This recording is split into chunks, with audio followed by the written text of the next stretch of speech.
ಭದ್ರೆ ರೈತರ ಜೀವನಾಡಿ. ಎಲ್ಲ ಒಂದು ಕಡೆ ರಾಜ್ಯ ಸರ್ಕಾರ ಭದ್ರಾ ಜಲಾಶಯದ ಅಚ್ಚುಕಟ್ಟುದಾರರಿಗೆ ಬಹಳ ಮೋಸ ಮಾಡ್ತಾ ಇದ್ದಾರೆ. ಶಿವಮೊಗ್ಗ, ಚಿಕ್ಕಮಗಳೂರು, ದಾವಣಗೆರೆ 3 ಜಿಲ್ಲೆಗಳ ರೈತರ ಜೀವನಾಡಿ. ಇವತ್ತು ಭದ್ರಾ ಜಲಾಶಯದಲ್ಲಿ ಇಂದಿಗೆ ಕೇವಲ 175 ಅಡಿ ನೀರು ಮಾತ್ರ ಇದೆ.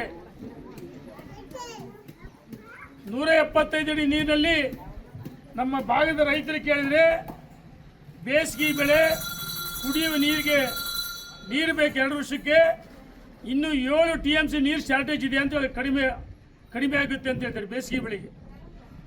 ನಾವು ಈ ಸರ್ಕಾರ ಕೇಳಕ್ಕೆ ಇಚ್ಛೆ ಪಡ್ತೀವಿ, ನಮ್ಮ ರೈತರಿಗೆ ನಾಟಿ ಹಚ್ಚಕ್ಕೆ ನೀರು ಕೊಡೋಕ್ಕೆ ನಿಮ್ಮ ಹತ್ರ ನೀರಿಲ್ಲ, ಬೇಸಿಗೆ ಬೆಳೆ ಕೊಡ್ತೀವಿ ಅಂತ ಹೇಳ್ತಿದ್ರಿ. ಇನ್ನು 7-8 TMC ನೀರು ಕಡಿಮೆ ಇದೆ ಅಂತ ಹೇಳ್ತಿದ್ರಿ. ಆದರೆ ನಾವು ಈ ಹಿಂದನೂ ಸಹ ಅಪ್ಪರ್ ಭದ್ರಕ್ಕೆ ರಾತ್ರೋರಾತ್ರಿ ನೀರು ಬಿಟ್ಟಿದ್ರು. ನಾವು ಆ ಸಂದರ್ಭದಲ್ಲಿ ಸ್ಥಳ ಪರಿಶೀಲನೆ ಮಾಡಿ ಅಧಿಕಾರಿಗಳಿಗೆ ಒತ್ತಾಯ ಮಾಡಿದ್ವಿ. ಇಲ್ಲ, ಅದು ಟ್ರಯಲ್ ಬೇಸಿಸ್, ನಮಗೆ ಭದ್ರಾ ನಾಲೆ ಅಧಿಕಾರಿಗಳಿಗೆ ಮಾಹಿತಿ ಇಲ್ಲದೆ ಅಪ್ಪರ್ ಭದ್ರದವರು ನೀರು ಎತ್ತಿದ್ದಾರೆ, ಗೇಟ್ ಎತ್ತಿದ್ದಾರೆ ಅಂತ ಹೇಳಿದ್ರು. ನಾವು ಬಿಟ್ಟಿಲ್ಲ ಸುಳ್ಳೆ. ನಾವು ಸ್ಥಳಕ್ಕೆ ಭೇಟಿ ಕೊಟ್ಟಾಗ ವಾಸ್ತವಾಂಶ ಗೊತ್ತಾಯ್ತು. ಈ ಹಿಂದೆ ನಮ್ಮ ನಾಯಕರಾದ ಯಡಿಯೂರಪ್ಪನವರು ಮುಖ್ಯಮಂತ್ರಿಗಳಾಗಿದ್ದಾಗ ನಾವೆಲ್ಲ ಶಾಸಕರಾಗಿದ್ವಿ. ಆ ಸಂದರ್ಭದಲ್ಲಿ ನಾವು ಮಾನ್ಯ ಮುಖ್ಯಮಂತ್ರಿ ಯಡಿಯೂರಪ್ಪನವರಿಗೆ ಅವತ್ತು ಒತ್ತಾಯ ಮಾಡಿದ್ವಿ. ಅಪ್ಪರ ಭದ್ರೆಗೆ ನೀರು ಕೊಡಬೇಕಂದ್ರೆ ತುಂಗಾದಿಂದ ಭದ್ರಾ ಜಲಾಶಯಕ್ಕೆ ನೀರು ಲಿಫ್ಟ್ ಮಾಡಬೇಕು. 17.4 TMC ತುಂಗಾದಿಂದ ಭದ್ರಾ ಜಲಾಶಯಕ್ಕೆ ನೀರು ಲಿಫ್ಟ್ ಮಾಡಿದ್ರೆ ಅಪ್ಪರ್ ಭದ್ರಾಕ್ಕೆ ನೀರು ಕೊಡೋಕೆ ಸಾಧ್ಯ. ಇಲ್ಲದೇ ಇದ್ರೆ ನಮ್ಮ ಭದ್ರಾ ಜಲಾಶಯ ರೈತರಿಗೆ ಬಹಳ ಅನ್ಯಾಯ ಆಗುತ್ತೆ ಅಂತ ಹೇಳಿದ್ವಿ. ನಿನ್ನೆ ದಿವಸ ರಾತ್ರೋರಾತ್ರಿ ಈ ಸರ್ಕಾರ, ಭ್ರಷ್ಟ ಸರ್ಕಾರ, ರೈತ ವಿರೋಧಿ ಸರ್ಕಾರ, ರಾತ್ರೋರಾತ್ರಿ ಭದ್ರಾ ಜಲಾಶಯದಿಂದ ವಾಣಿ ವಿಲಾಸ ಸಾಗರಕ್ಕೆ, ಕಡೂರು ಭಾಗಕ್ಕೆ 3 TMC ನೀರು ಬಿಡುವುದಕ್ಕೆ ಆದೇಶವನ್ನು ಮಾಡಿದ್ದಾರೆ. ಆದೇಶ ಪತ್ರ ನಮಗೆ ಕೈ ಸಿಕ್ಕಿದೆ. ನಾನು ನಿನ್ನೆ ದಾವಣಗೆರೆಗೆ ಹೇಳಿದ್ದೆ, ತುಂಗಾ ಜಲಾಶಯದಿಂದ ನೀರು ಲಿಫ್ಟ್ ಮಾಡೋದಕ್ಕೆ ಮುತ್ತಿನಕೊಪ್ಪದ ಹತ್ರ ನಾವು ಸ್ಥಳ ಭೇಟಿ ಕೊಟ್ಟಿದ್ವಿ. 17.4 TMC ನೀರು ಕೊಡಬೇಕಂದ್ರೆ ಇನ್ನೂ ಅಲ್ಲಿ ಕಾಮಗಾರಿಗೆ 30 ಕೋಟಿ ಕೊಡಬೇಕು. ನಮ್ಮ ಸರ್ಕಾರ ಯಡಿಯೂರಪ್ಪನವರು ಮುಖ್ಯಮಂತ್ರಿಗಳಾಗಿದ್ದಾಗ 324 ಕೋಟಿ ಹಣವನ್ನು ಬಿಡುಗಡೆ ಮಾಡಿದ್ರು. ಕಾಮಗಾರಿ ಮುಕ್ತಾಯ ಆಗಿದೆ. ನಾವು ಜಾಗದಲ್ಲಿ ಪಂಪ್ ಹೌಸ್ ಎಲ್ಲ ಪರಿಶೀಲನೆ ಮಾಡಿದ್ದೀವಿ. ಆದರೆ 30 ಕೋಟಿ ಹಣ ಬಿಡುಗಡೆ ಮಾಡಿಲ್ಲ.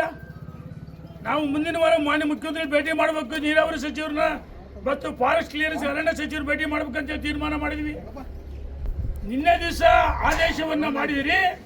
ಈ ಆದೇಶ ಹಿಂಪಡೆದಿದ್ರೆ ಸರ್ಕಾರಕ್ಕೆ ನಾನು ಎಚ್ಚರಿಕೆಯನ್ನು ಕೊಡ್ತೀನಿ. ಈ ಕರಿಯಮ್ಮ ದೇವಿ ಪವಿತ್ರವಾದ ಸ್ಥಳದಲ್ಲಿ ನಿಂತು ಮಾತಾಡ್ತಿದ್ದೀನಿ. ನಾನು ಇದನ್ನ ಪ್ರಚಾರಕ್ಕೋಸ್ಕರ ಮಾತಾಡಲ್ಲ. ನಾವು ಅಡಿಕೆ ಬೆಳೆಗಾರರು, ಭತ್ತ ಬೆಳೆಗಾರರು, ಮೆಕ್ಕೆಜೋಳ ಬೆಳೆಗಾರರು ಎಲ್ಲ ರೈತರ ಪರವಾಗಿದ್ದೀವಿ.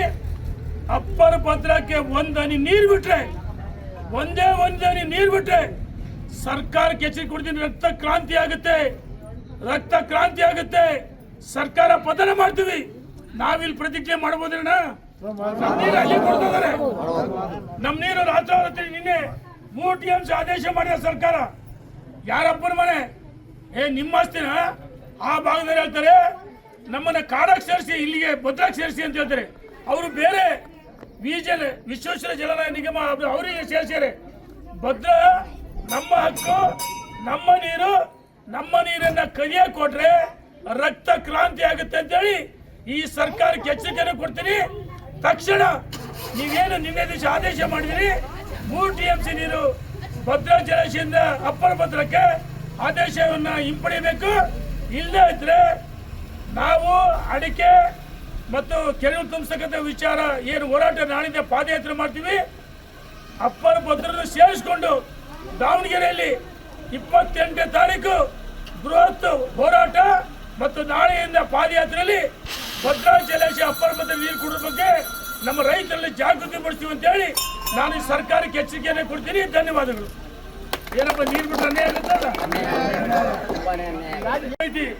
ತುಂಗಾ ಜಲಾಶಯದಿಂದ ಅಪ್ಪರ ಭದ್ರಕ್ಕೆ ಲಿಫ್ಟ್ ಮಾಡಬೇಕಂದ್ರೆ ಅಲ್ಲಿ ಇನ್ನೂ 30 ಕೋಟಿ ಹಣ ಬಿಡುಗಡೆ ಮಾಡಬೇಕು.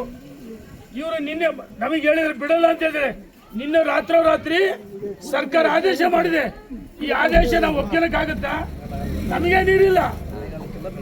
ನೀರಿಲ್ಲ ಮಳೆಗಾಲಕ್ಕೆ. ಬೇಸಿಗೆ ನಮ್ಮ ಅಧಿಕಾರಿಗಳು ಕೇಳಿದ್ರೆ ಇಲ್ಲ 16 TMC 2 ವರ್ಷ ಕುಡಿಯೋ ನೀರು ಬೇಕು, 35 TMC ಬೇಸಿಗೆ ಬೆಳೆ ಬೇಕು, ಇನ್ನು 7 TMC ನೀರು ಶಾರ್ಟೇಜ್ ಇದ್ದಾರೆ. 7 TMC ನೀರು ಶಾರ್ಟೇಜ್ ಇದ್ರೆ ಹೆಂಗ್ ಕೊಡ್ತಾರೆ ಇವರು? ಏನು ರೈತರ ಆಸ್ತಿ ಇದು. ಭದ್ರಾ ಐತಲ್ಲ, ದಾವಣಗೆರೆ, ಶಿವಮೊಗ್ಗ, ಚಿಕ್ಕಮಗಳೂರು 3 ಜಿಲ್ಲೆಗಳ ಇದು ರೈತರ ಆಸ್ತಿ. ನಮ್ಮ ಆಸ್ತಿನ ತಂಟೆ ಬಂದ್ರೆ ಸರ್ಕಾರ ನಮ್ಮನ್ನು ಕೆಣಕ್ತೀರಿ, ನಿಮಗೆ ತಕ್ಕ ಪಾಠ ಕಳಿಸ್ತೀವಿ ಅಂತ ಹೇಳಿ ನಾನು ಎಚ್ಚರಿಕೆಯನ್ನು ಕೊಡ್ತೀನಿ. ಧನ್ಯವಾದಗಳು.